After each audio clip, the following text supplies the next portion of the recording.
Hello friends, എല്ലാവർക്കും പുതിയൊരു വീഡിയോയിലേക്ക് സ്വാഗതം. രേഷ്മയാണ് കേട്ടോ. അപ്പോൾ നമുക്കിന്നൊരു അടിപൊളി ഒരു കിഡിലൻ ഒരു റെസ്റ്റോറൻറ്റ് സ്റ്റൈലിലെ ഫിഷ് ഫ്രൈ മസാല ഉണ്ടാക്കുന്നത് നോക്കിയാലോ. അതിപ്പോൾ നമുക്ക് എന്ത് മീൻ വേണമെങ്കിലും എടുക്കാം. എൻ്റെ കയ്യിൽ മത്തിയായിരുന്നുള്ളത്, അപ്പം മത്തി വെച്ച് നിങ്ങളെ കാണിക്കാമെന്ന് കരുതി.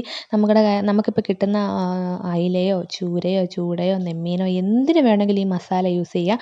അപ്പോൾ എന്തൊക്കെയാണെന്ന് നോക്കിയാലോ. നമുക്ക് കുറച്ച് കുഞ്ഞുള്ളി വേണം, പിന്നെ വെളുത്തുള്ളി, ഇഞ്ചി, കറിവേപ്പില, കായം.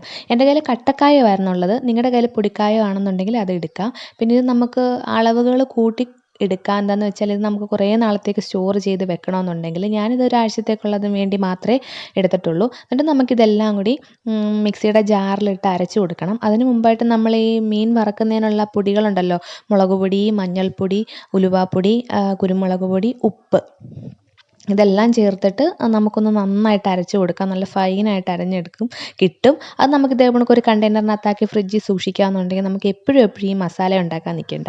നമുക്ക് മീൻ ഫ്രൈ ചെയ്യാൻ നേരത്തെ ഈ മസാല എടുത്ത് നമുക്ക് മീനകത്ത് തേച്ച് നമുക്ക് വറക്കാവുന്നതാണ്. അപ്പോൾ ഇത് വറക്കുമ്പോഴുണ്ടല്ലോ ഒരു അടിപൊളി മണമാണ്, നല്ല മണമാണ് ഇത്. അതേപോലെ തന്നെ കഴിക്കാനും നല്ല ടേസ്റ്റാണ്. നമ്മൾ ഈ റെസ്റ്റോറൻറ്റിലൊക്കെ പോയി ഫിഷ് ഫ്രൈ ഒക്കെ വാങ്ങിച്ച് കഴിക്കുന്ന അതേ ഒരു ടേസ്റ്റും അതേ ഒരു മണവുമാണ് കിട്ടുന്നത്. അപ്പോൾ സൂപ്പറാണ്. ഇത് ഇച്ചിരി കൂടുതലായിട്ട് ഉണ്ടാക്കി വെക്കാമെങ്കിൽ നമുക്കിങ്ങനെ കുറച്ച് നാളത്തേക്ക് നമുക്ക് ഫിഷ് ഫ്രൈ ചെയ്യാൻ നേരം ഈ മസാല എടുക്കാം. അപ്പോൾ എല്ലാവരും ഇതൊന്ന് ട്രൈ ചെയ്ത് നോക്കണം.